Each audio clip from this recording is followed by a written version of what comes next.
বাংলাদেশের রাজনীতির উপরে রাজনৈতিক দলগুলোর নিয়ন্ত্রণ নাই। তারা আসলে বুঝতে পারতেছে না আগামীতে কি হইতে পারে। সেই কারণেই হাজারো সমস্যা তৈরি হইতেছে। জনগণও বুঝতে পারতেছে না কি হইতে যাইতেছে। ফ্যাসিবাদ বিরোধী রাজনৈতিক দলগুলোর বিরোধ চরমে পৌঁছাইছে। রাষ্ট্রের পাওয়ারের যে স্টেকগুলো একে অন্যরা বিশ্বাস করতে পারতেছে না। বাংলাদেশ রাষ্ট্র যেন সুস্থির হয় সেজন্য আমাদের কয়েকটা জায়গায় পলিটিক্যাল কনসেনসাস লাগবে, মানে রাজনৈতিক ঐক্যমত লাগবে। প্রফেসর ইউনূস একটা জাতীয় ঐক্যমত কমিশন বানাইছেন, যদিও বুঝতে পারতেছেন না এই কমিশন কিছু করতে পারবে না, কারণ এই কমিশনের জানাই নাই রাজনীতির সংকটগুলো কেন হইতেছে। এই সংকটগুলো খুব সহজে অল্প সময় কাটে যেতে পারে রাইট স্ট্র্যাটেজি নিলে। আমি এর আগে অনেকগুলো স্ট্র্যাটেজি দিছি।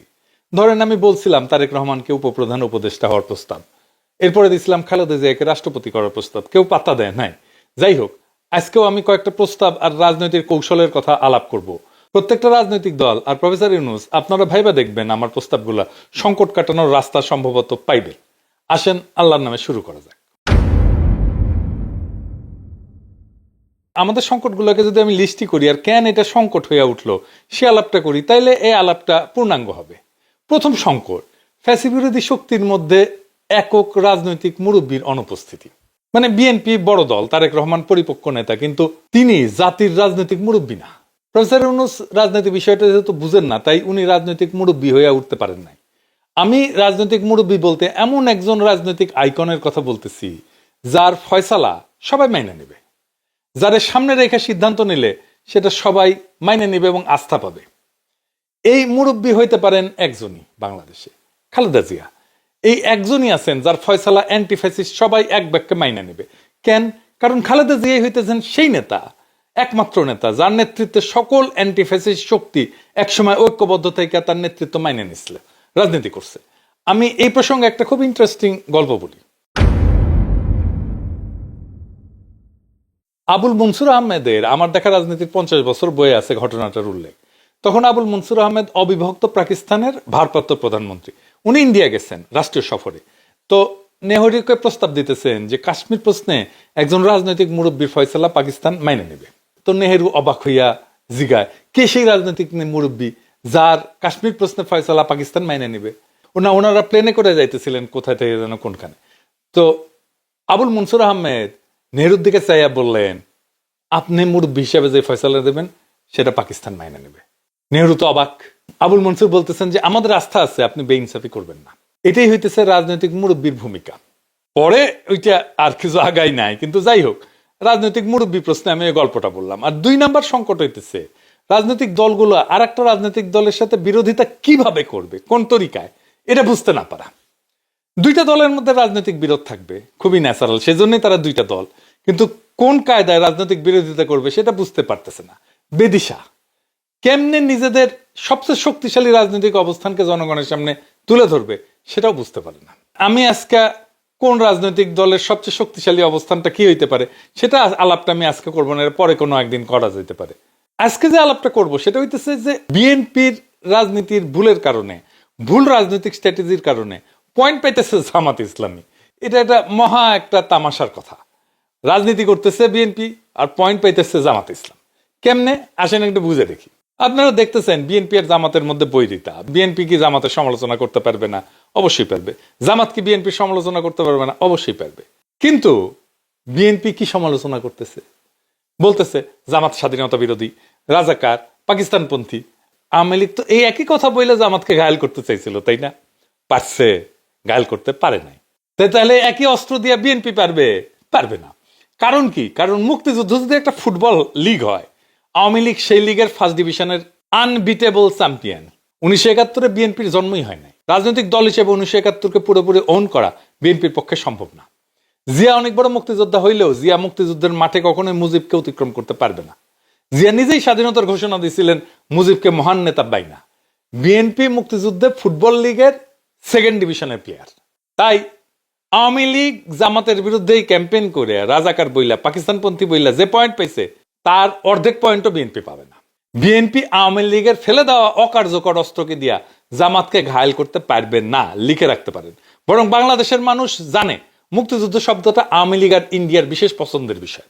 রাজাকার বা পাকিস্তানপন্থী বাংলাদেশে কোনো গালি না। আর কাউকে মুক্তিযুদ্ধের বিরোধী আর পাকিস্তানপন্থী বলা মানে সেই দলের গায়ে সাচ্চা ভারত বিরোধী শক্তির ছাপ্পা মাইরা দেওয়া।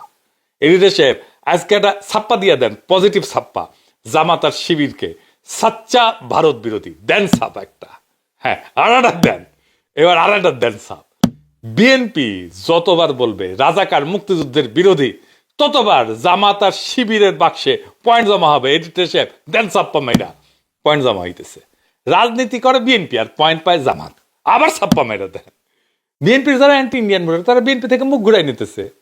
এখন এমন অবস্থা হয়েছে জামাত যদি ইন্ডিয়ার সাথে হাত মিলায়ও তাও পাবলিকে ধরে নেবে জামাত অ্যান্টি ইন্ডিয়ান। মাথায় মাল থাকলে জামাতকে তার রাজনীতি নিয়ে এমন ভাবে ঘাপানো যায় যে জামাত একটা কথা বলতে পারবে না, আওয়াও করো খালি। আমার জামাতের খুব স্পষ্ট ক্রিটিক আছে, সেটা ৭১ প্রশ্নও আছে, আপনারা শুনছেন। ওই আমার এক ভিডিও আছে ২০১৩ সালে, সেটা মাঝে মাঝে আপ করে। যাই হোক, ওইটাতে আমি যাব না। মুক্তিযুদ্ধ প্রশ্নকে টাচ না কইরাই আমি জামাতের খুব শক্ত ক্রিটিক করতে পারবো। আসেন সেটা শুনে দেখি। তবে এখন অনেকে কইতে পারেন আপনি তো শিখে দিতেছেন, শিখুক, কেমনে পলিটিক্স করতে হয়, কেমনে আর্গুমেন্ট তৈরি করতে হয়, ন্যারেটিভ তৈরি করতে হয়, শিখুক না, অসুবিধে কি, ভালো তো। আসেন আমরা দেখি। প্রথম ক্রিটিক, জামাত তো ১৯৭১ মনে করেছিল যে পাকিস্তান রাষ্ট্রকে টিকায় রাখতে হবে, তাই না? খুব ভালো কথা, কোনো অসুবিধা নাই। কেন টিকায় রাখতে হবে? আর্গুমেন্ট কি? ওনারা বলেন যে কারণ ভারত যদি আজকে অখণ্ড ভারত থাকতো, সেই ভারতে সংখ্যালঘু মুসলমান কেমন নিপীড়িত হইতো তা তো আমরা আজকের ভারতকে দেখে বুঝতে পারি। নামাজ পড়া অবস্থায় পাশা লাথি দিয়ে তুলে দেয়, কান ধরে জয় শ্রীরাম বলায়, গরুর মাংস না গরু বহন করার অপরাধে পিটায় মেরে ফেলে, আপনার সম্পদ নিয়ে নিতেছে, আপনার মসজিদ ভেঙে ফেলতেছে, কিছুদিন পর পর জেনোসাইড করতেছে এক এক জায়গায়। তো জামাত তো এই যুক্তি দেয়, তাই না? খুব ভালো কথা। তো ভারতের সংখ্যালঘু হিন্দু, দলিত আর মুসলমানরা যখন পাকিস্তান আন্দোলন করতেছে, আপনারা জামাতরা কেন তার বিরোধিতা করলেন? আপনারা তো পাকিস্তান আইডিয়াকেই মানেন নাই, তার বিরোধিতা করছেন। তো সেই পাকিস্তান রাষ্ট্রকে রক্ষা করার জন্য ১৯৭১ দিওয়ানা হইলেন কেন? ৪৭ পাকিস্তান আন্দোলনের বিরোধিতা করে কি ঠিক করছিলেন? যদি পাকিস্তান না হইতো তাহলে তো বাংলাদেশ হইতো না। আর পাকিস্তান না হইলে যে ভারতের মুসলমানরা দুর্দশায় পতিত হইতো, সেটা কেন আপনার ১৯৪৭ বুঝলেন না? আজ বুঝতেছেন। তখন তো জিন্নাকে সাপোর্ট দেন নাই, তার বিরোধিতা করছেন। আজ বাদ দেন, ভুল করছেন একটা। ১৯৫০ সালে ভূমি সংস্কার আইন হইতেছে, পাকিস্তান হয়ে গেছে, জমিদারি প্রথা উচ্ছেদ করা হবে। এই আইনের প্রাতিষ্ঠানিক নাম ছিল পূর্ববঙ্গীয় রাষ্ট্রীয় অধিগ্রহণ এবং প্রজাস্বত্ব আইন ১৯৫০। এর মূল উদ্দেশ্য ছিল ব্রিটিশ আমলে প্রবর্তিত ১৭৯৩ সালে চিরস্থায়ী বন্দোবস্তের ফলে সৃষ্ট যে জমিদার, এই জমিদারে উচ্ছেদ করে দেওয়া। এবং এর জন্যই মুসলিম লীগ আন্দোলন করছে, এবং এর জন্যই পাকিস্তান আন্দোলন হয়েছে, এবং এই আন্দোলন করতে করতেই পাকিস্তানের জন্ম হয়েছে। তো মওদুদী সাহেব ৫০ সালে এই ভূমি সংস্কার আইনের সরাসরি বিরোধিতা করলো, জামাত ইসলামও করলো। তো এই ভূমি সংস্কার অন ইসলামিক এটা বলতেছেন উনি, মানে এটা ইসলাম মতে এটা সহি আছে। উনি একটা বই লিখলেন, বইয়ের নাম হইতেছে মাসালা ই মিল্কিয়া তৈ জমিন। এই বইতে যুক্তি দিলেন যে ইসলাম ব্যক্তিগত মালিকানাকে স্বীকৃতি দেয়, ইসলাম আইনসঙ্গতভাবে অর্জিত ব্যক্তিগত সম্পত্তিকে সম্মান করে, এবং রাষ্ট্র সেটা কেড়ে নিতে পারে না, মানে জমিদারি কেড়ে নেওয়া যাবে না। এটা হইতেছে ওনাদের যুক্তি।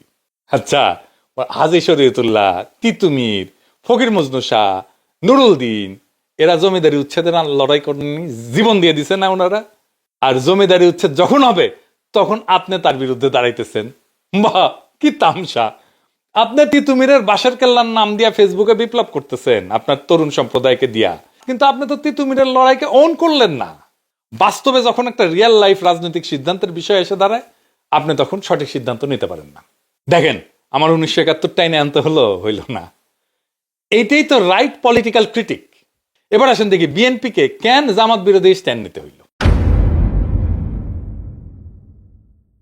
এর কারণ কি এটা যে বিএনপি জামাতকে পছন্দ করে না বা তারেক রহমান শফিক ভাইকে পছন্দ করে না? তা না। বিএনপি বুঝে বাংলাদেশে ইসলামী রাজনৈতিক দল হিসেবে জামাত এবং অন্যান্য ইসলামপন্থী দলগুলো শক্তি সঞ্চয় করছে অনেক।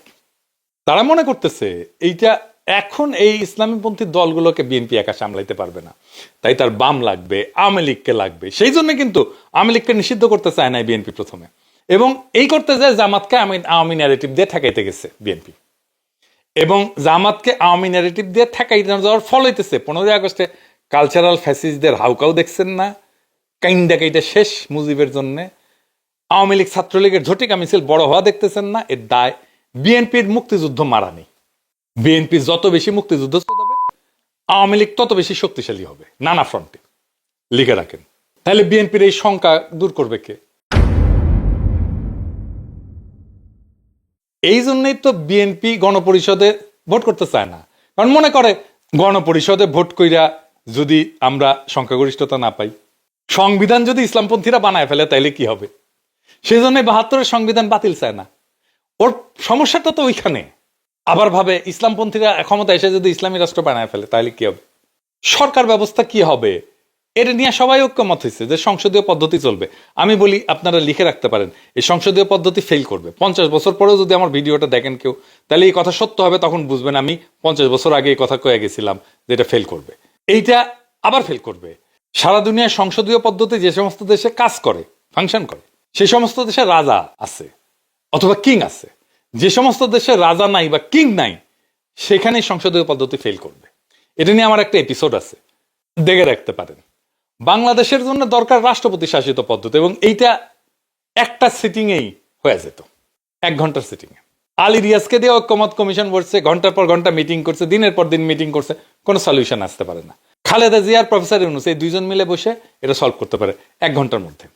আর্গুমেন্ট কি হবে? আর্গুমেন্ট হচ্ছে প্রফেসর ইউনূস বলবে যে ম্যাডাম আপনি বলেন যে বাংলাদেশের ইতিহাসে সবচেয়ে ভালো সময় কোনটা ছিল, কোন সরকারের সময় ছিল, যেই সরকারের উপরে জনগণের বিপুল সমর্থন ছিল, দেশের সমৃদ্ধি হয়েছে, মানুষ শান্তিতে ছিল। কোন সময়টা? একটা অল্প সময়, সেটা হইতেছে জিয়াউর রহমানের শাসনামল।